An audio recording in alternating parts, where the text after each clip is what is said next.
నాగచైతన్య శోభిత దంపతులు ఈరోజు శ్రీశైలంలో కొలువు తీరి ఉన్న శ్రీ బ్రహ్మరాంబ మల్లికార్జునుడిని దర్శించుకొని ప్రత్యేక పూజలు నిర్వహించడం జరిగింది.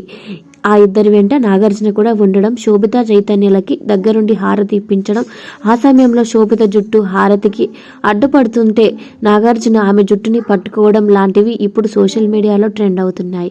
ఇక ఆలయ అధికారులు కూడా నాగార్జున చైతన్య శోభితలకి స్వాగతం పలికి దగ్గరుండి మల్లికార్జునుడి బ్రహ్మరాంబ అమ్మవార్ల దర్శనం చేయించి స్వామివారి తీర్థప్రసాదాలని అందించడం జరిగింది. ఇక శ్రీశైల క్షేత్రం దోష పరిహారానికి ఎంతో ప్రసిద్ధి. అందుకే చాలా మంది స్వామి అమ్మవార్లని దర్శించుకుని తమ దోషాలని పోగొట్టమని కోరుకుంటారు. ఈ క్రమంలోనే చైతు శోభిత స్వామిని దర్శించుకుని ఉంటారనే మాటలు వినిపిస్తున్నాయి. అయితే ఇందులో నాగార్జున శోభిత జుట్టును పట్టుకోవడం హైలైట్గా మారింది.